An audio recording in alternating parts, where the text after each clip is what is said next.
What do you think about what he's asking about killing the Joint Chiefs of Staff as a veteran? He's for it. The what? For it. Kill him, right? What do you Milley? what? When Trump wants to kill Milley. Maybe you'll shoot him. I didn't You didn't hear it. You didn't Have hear that it? conversation. He just said it. I didn't hear Trump anything. just said he wanted to kill Milley. You against him killing Milley? When did that happen? I It happened 3 days ago. Okay, I didn't see it. Headline news. Answer the question he's asking. He's asking a question about how do you feel America's doing today? We'll get to this here in a minute as well. How do you think America's doing today? Under Biden? I think the country is... I think the country's got a bad economy right now. Okay. And I think the country is... when you look at the polls right now, the country is having a choice put on it that it doesn't want. And so right now, when you have 80% of the country saying we don't want the Trump-Biden rematch, we'll see if we even get the Trump-Biden rematch, right? Johnson didn't get out of the race until March of 1968.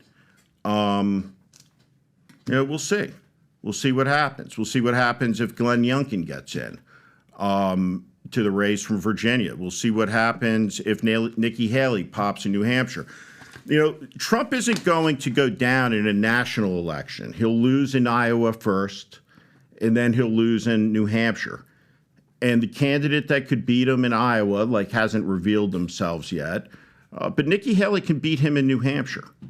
And we'll see, over the months ahead. But I wouldn't bet my right arm that we're going to see a Trump-Biden contest at all. More because Trump's not going to make it or Biden's not going to make it? I think that there's a scenario where they both don't make it. Who do you think is going to make it on the left? I think the Democratic race is still very, very fluid. I think, look, the reality of the campaign is you had a guy go on MSNBC named Cornell Belcher. He's a pollster, and what he said was that Biden's age is an asset because of his wisdom. Mm-hmm. And so when you run a presidential campaign, you got to start and you have to be grounded in reality. And reality is, if you're going out, and I think objectively this is what the Biden campaign is saying. It's saying that this is the best economy ever. Mm-hmm. I think that's what their message is.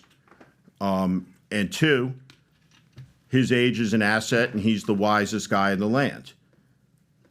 No one believes that. So I think it's a very difficult proposition. And so when you look at numbers in November, in December, that consistently show him losing to Trump, there will be a different discussion. Right now, when you see the numbers coming out that show a very close race, that show how much dissatisfaction there is with him on the economy, mostly in Washington, what they say is, don't believe the polls. Don't read the polls. But those polls are real. And so I don't think they've caught it up. Now, it's interesting because Democratic Party historically was always the more chaotic party. But they're in line right now behind Biden.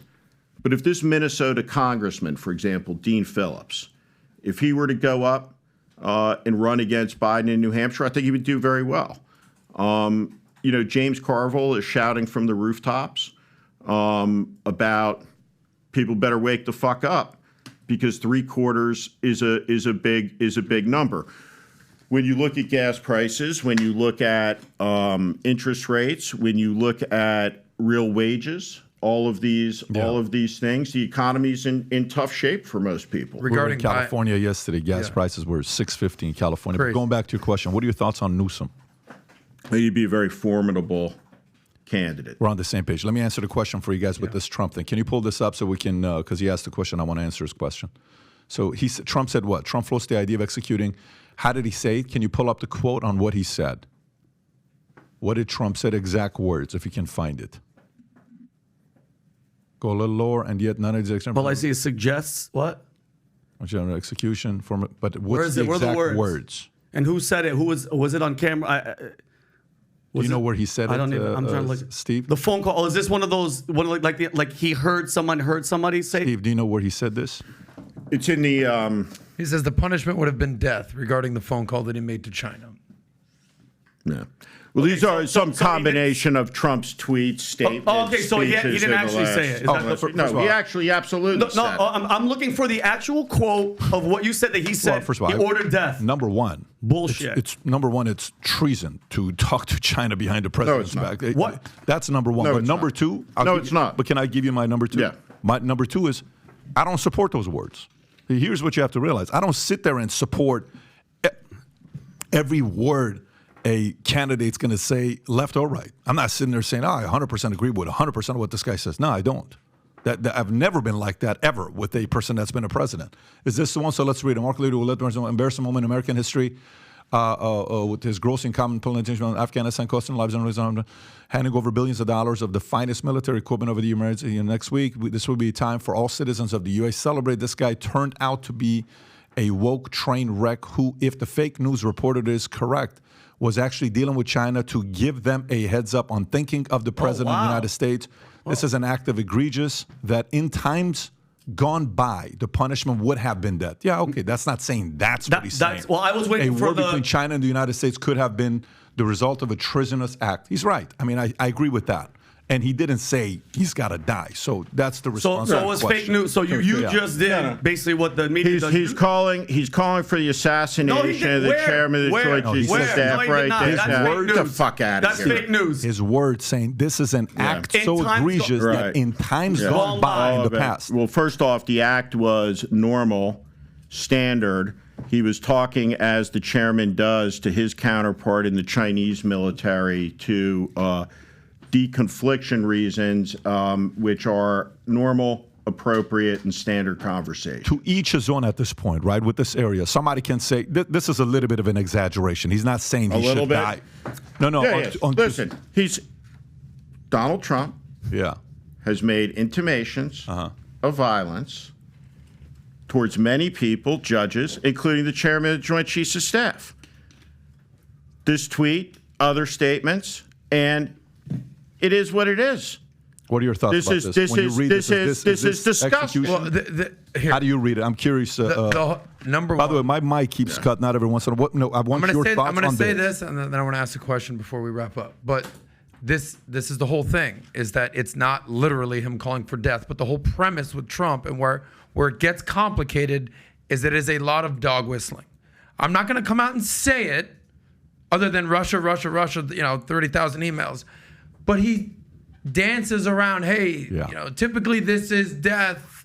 He did capitalize death. This is the chairman of the Joint Chiefs of Staff. This was his general handpicked.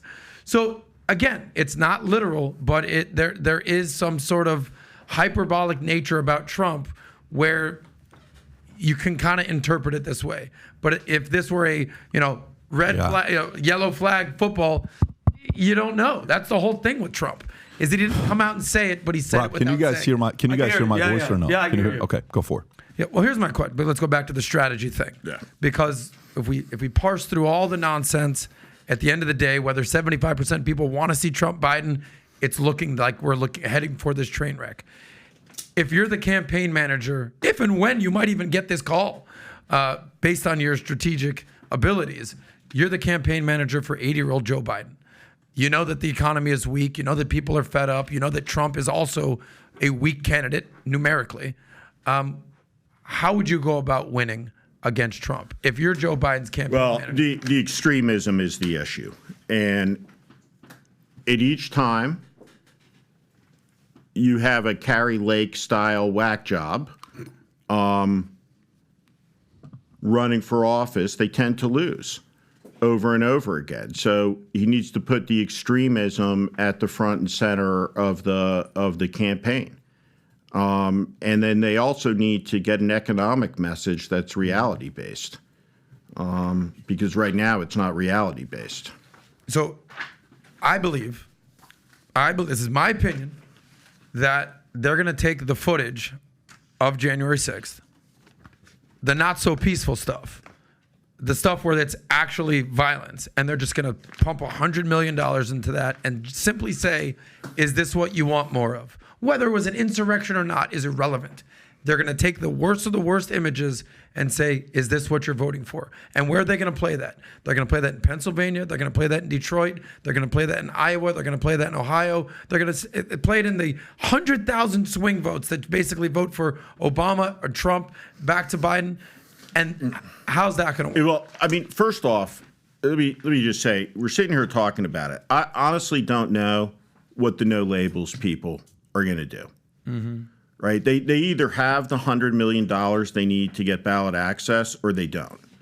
But if they have it, and Joe Manchin and John Huntsman or Joe Manchin and someone else are running, and Bobby Kennedy's running on the Libertarian ticket, and Cornel West is running on the Green ticket, it's not a two-person race. Right? It's like just like from like a strategic perspective, right? Like it's the race is the race that is, not the one. It's not a two-person race. So the first thing that happens in a three-person race with Joe Manchin, you could have 40 competitive states, right? It lowers the threshold, right, to the 30s. A lot of people say that it automatically reelects Trump. I'm not sure that I buy that. But there's going to be a lot of volatility ahead in politics because we're barreling down the road at a choice that 3/4 of the country says it doesn't want. And that never works out well in the United States. So if you like this clip and you want to watch another one, click right here. And if you want to watch the entire podcast, click right here.